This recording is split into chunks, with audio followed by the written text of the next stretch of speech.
Today, we're gonna replace your store-bought sandwich bread with the most easy and delicious homemade bread. Slices up super easy, made of beautiful whole ingredients. Your family's gonna absolutely love it. Let's go. Now, the first thing you want to do when you are making bread out of like real ingredients again is make sure you're starting with real ingredients. So I am starting here. This is an organic whole wheat, so it's not gonna have a lot of the weird pesticides we use in America sometimes. It's not gonna have all of those things that cause weird inflammation. I have found that a lot of people who start creating this bread in their houses no longer have those bread intolerances or intolerances they thought they had in the past, because a lot of that comes from the chemicals that are on the actual wheat grains themselves. So here we're gonna start with, again, some organic whole wheat.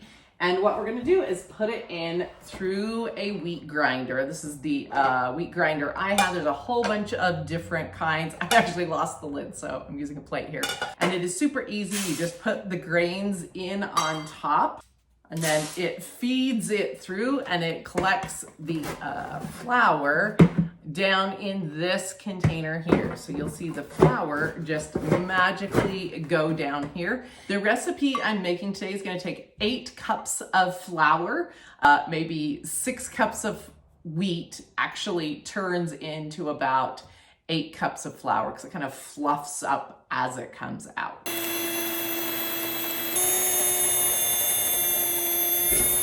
That is done grinding up. I'm gonna pull it out so you can see. All we have in here, a whole tub of beautiful, soft wheat flour. Wheat flour with none of the chemicals, none of the additives, none of the pesticides that are all weird for you.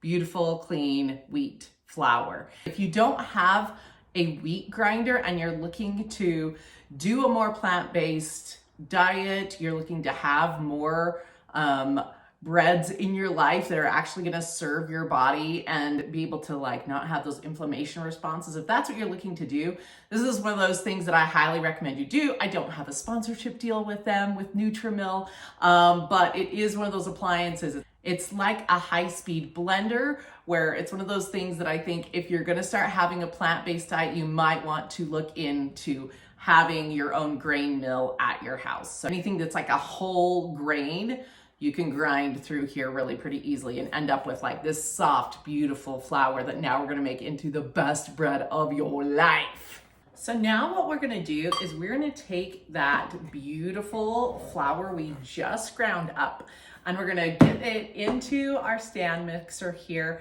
I'm gonna put in actually 6 cups right now. I know I said it was an 8-cup recipe, but if you guys have ever made bread before, you know that it's kind of an approximation sort of thing. And so we wanna start with a lower amount of flour, get our wet ingredients in, get it really incorporated, and then we'll slowly add the rest. And for this, of course, we wanna use our dough hook. Now you could actually knead this by hand. When I first got it started making bread over 20 years ago, I was kneading everything by hand.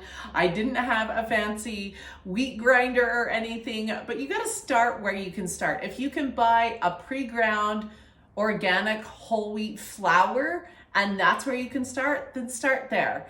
If you need to hand knead it because that's where you can start, then start there. But once you can bring in some of this funner equipment, it does make this process really quick and easy so that you can do this on a weekly basis to have bread for your family for all of their sandwich needs.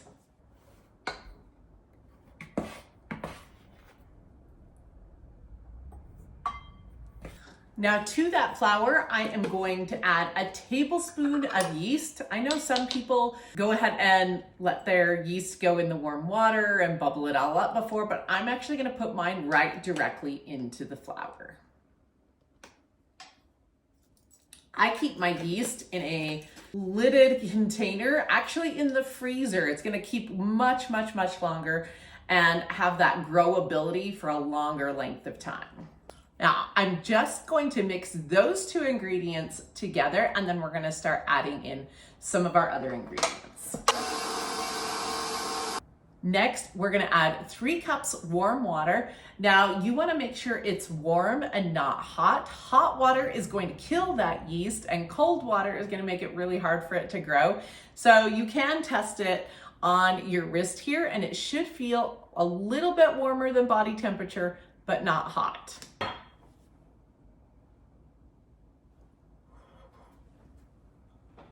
Turn your mixer on while you're pouring the water in.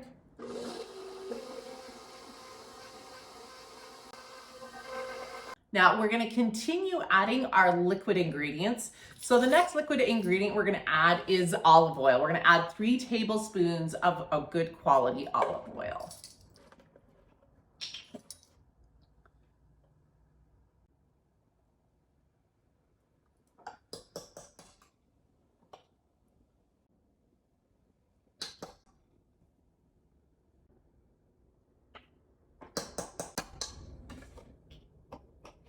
Now for this recipe, it does need a sweetener. There needs to be a sweetener for the yeast to be able to develop and for it to have the right flavor profile. For me, I'm gonna use honey. I don't have a problem with honey, even though I eat plant-based most of the time. There's been a lot of research that honey actually does a lot of really good things for you. I do use a 100% pure organic raw honey, and it is an unfiltered honey, so there's a lot of beautiful things in there. But you could also use like a turbinado sugar or a coconut sugar or something like that. I just really enjoy the honey and whole wheat together. I feel like they're really, really nice. And what I'm going to do is I just used this tablespoon for olive oil, and now I'm going to use the same tablespoon for honey because it's going to make it slip out really easily. Now, my honey has crystallized just a little bit. A raw, unfiltered honey will do that. It doesn't matter in this recipe. So, again, we're gonna need 3 tablespoons. 2, 3. You can see how that honey slips right out of there instead of sticking to your tablespoon. We're gonna mix that up. Now we just have 2 more ingredients that we're gonna add to this wet dough mixture before we start adding in the more flour and getting it to that nice soft doughy consistency. So the first thing is salt. All bread needs a little bit of salt. I do wait until the end to stick it in for one reason, and that is if your salt gets too much contact with the yeast, it can actually inhibit the yeast from growing really well. So something you do not want to do when you're making bread at home is to add the yeast and then add the salt right on top, because it can inhibit the growth of the yeast. So I like to add it at the end. We're gonna put in 2 teaspoons.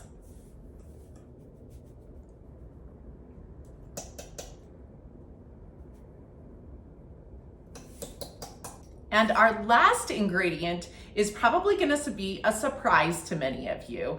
And you may never have heard of this before, but it is soy lecithin. So here's what soy lecithin does. A lot of times when you're making a whole wheat homemade bread and you're cutting it, it can be very crumbly.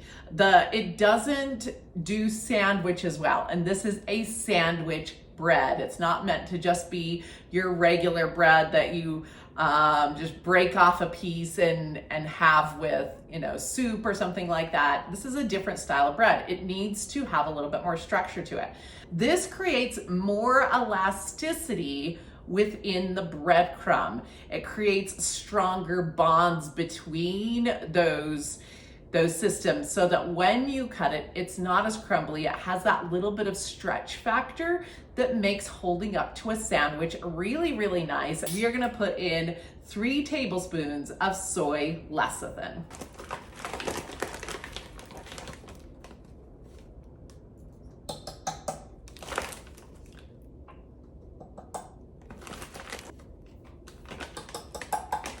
I think of this as my magic ingredient, which makes my bread stand up so much more to being utilized on an absolute daily basis for my family. Let's get it all mixed up.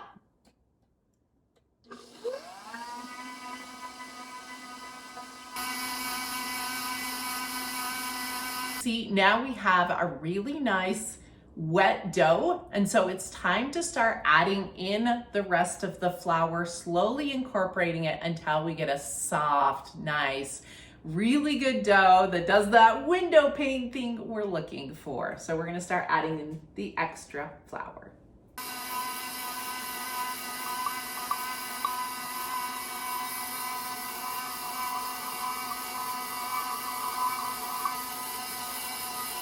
Now, a couple things you want to watch for as you're adding your flour in. You want to start to see it gathering in the middle, all the dough kind of sticking to each other in the middle and pulling away from the sides. Now, in order to do that, you're going to have to take a little bit of time to incorporate that flour. So don't just dump in 2 more cups of flour and let it go at it. Our goal is to incorporate just enough flour for it to bring together into a soft dough, and not much more than that. When you get those really heavy whole wheat, especially bread loaves, a lot of times the problem there is they added too much flour and didn't allow it to rise long enough. So go slow, take some time to get to that soft dough stage without adding too much flour. Now, the way the dough is looking right now, I call this kind of a stringy phase. It's where you can kind of see lines within the dough structure. To me, my brain says, okay, that needs a little bit more time to work in together before we can see if it needs more flour at this point. So if you see your dough starting to come together in the middle and start to get this stringy phase where you can kind of see big lines throughout it, it's almost like spider webby throughout it, give it some time to work in before you do anything else and wait for it to smooth out. Now, this is the same dough as before with no addition of water or flour, and you can see it's really incorporated and it's turning into a soft dough. At this point, it needs just a couple more minutes of kneading, and we'll see if we're to that stretchy window pane stage.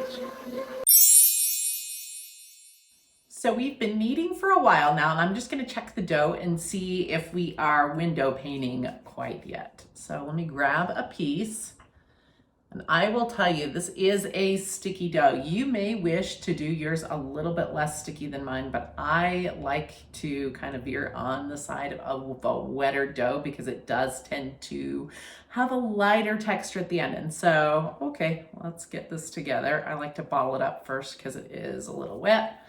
So you can still see it balls up. And I might add a little bit of flour to that, but let's just stretch it out and see how it goes. Ooh, it's getting pretty thin there. So with window painting, you want to see light coming through. You want to see it get stretched out enough that you can see some light coming through. So I'm just going to add just a little bit more flour to this, and then I think we're ready for our first rise.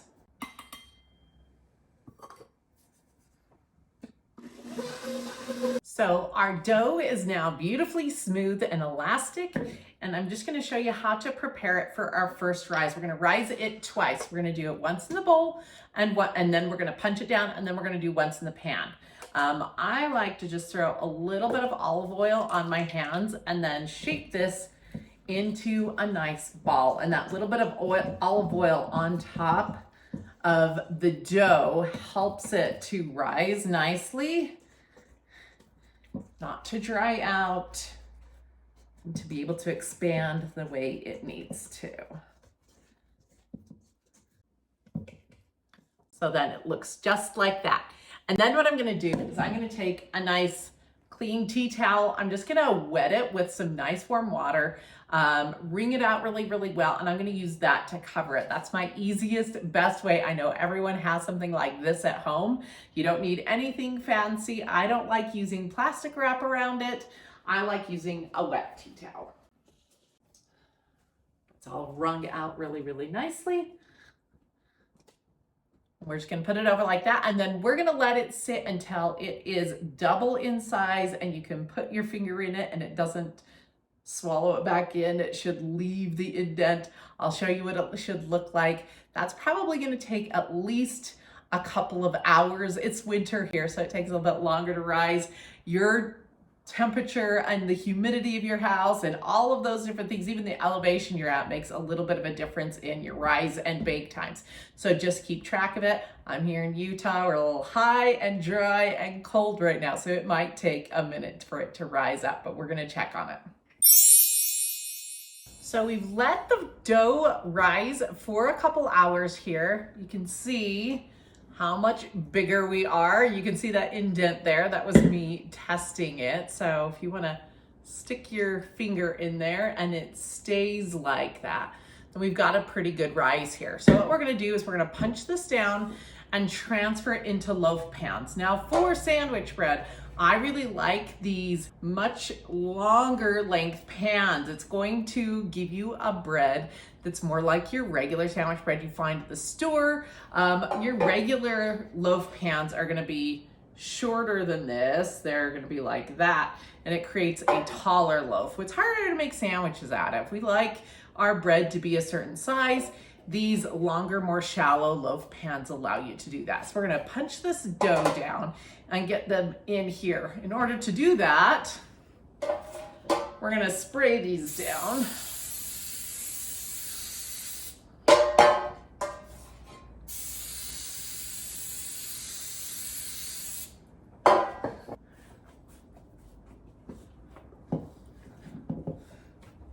This dough feels really nice and soft. This is gonna make a beautiful bread loaf.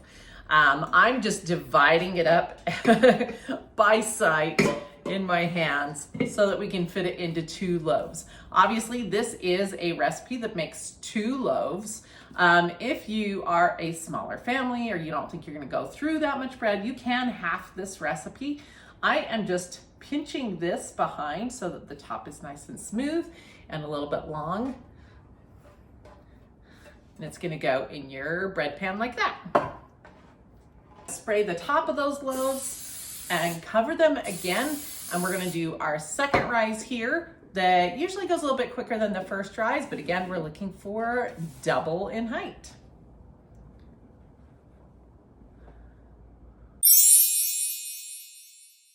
So our bread dough has risen up beautifully, and now it's time to get it into the oven.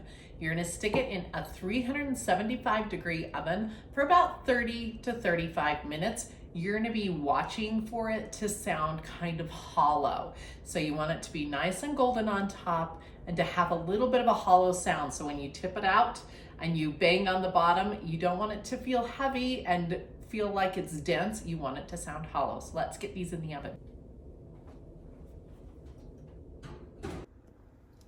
So the timer for our bread just went off, so let's pull it out and see how it looks.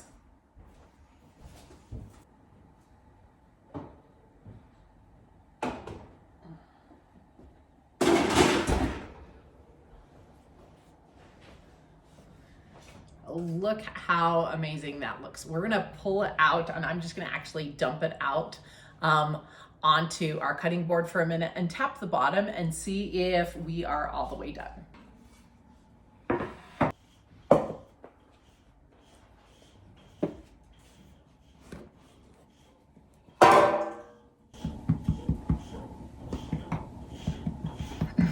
Sounds perfect. So I'm gonna leave this out of the pan for it to air out for a minute. If you leave them in the pan too long, that steam escapes and it makes the bottoms and the sides really soggy. So you want to kind of let them sit and air out for a little bit before you bag them up. These have been sitting and airing out for a little bit. Now they're nice and cool and ready to slice open.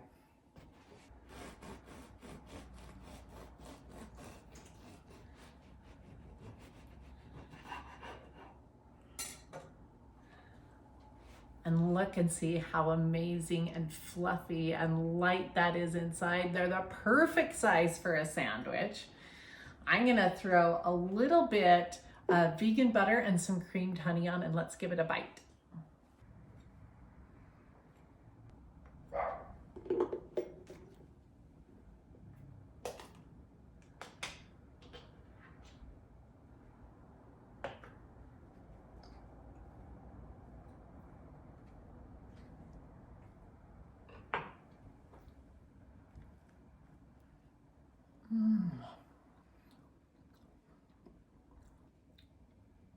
You will never find a better whole wheat bread dough recipe or bread recipe than this.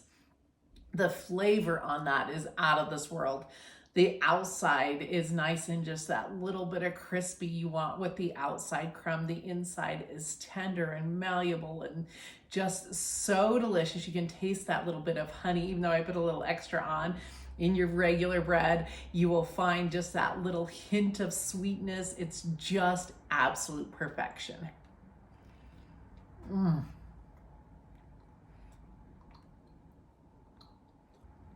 This will make the best sandwiches you've ever had. So let's sandwich it up. I've got 2 pieces of bread, just perfect sandwich size. I'm gonna show you a regular store-bought loaf of bread just so you can compare the size. This is a slice of regular white bread from the grocery store, and this is the beautiful whole wheat bread we just made. You can see how the crumb is very similar. The thickness, I've sliced it about the same size. They're just about perfect for sandwich making. For this sandwich, I'm gonna throw on some avocado and some different vegetables with a little bit of vegan mayo. It's gonna be delicious.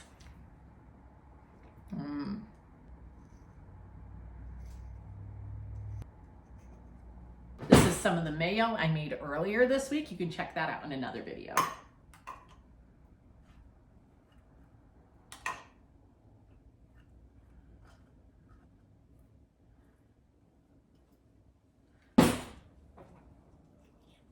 Put our avocado on there.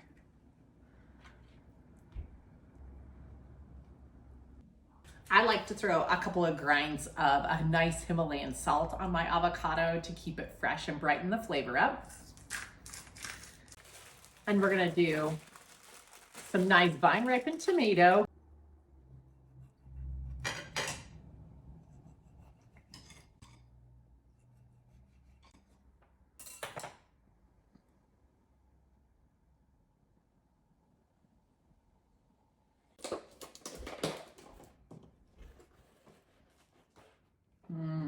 Look at this big, great lettuce.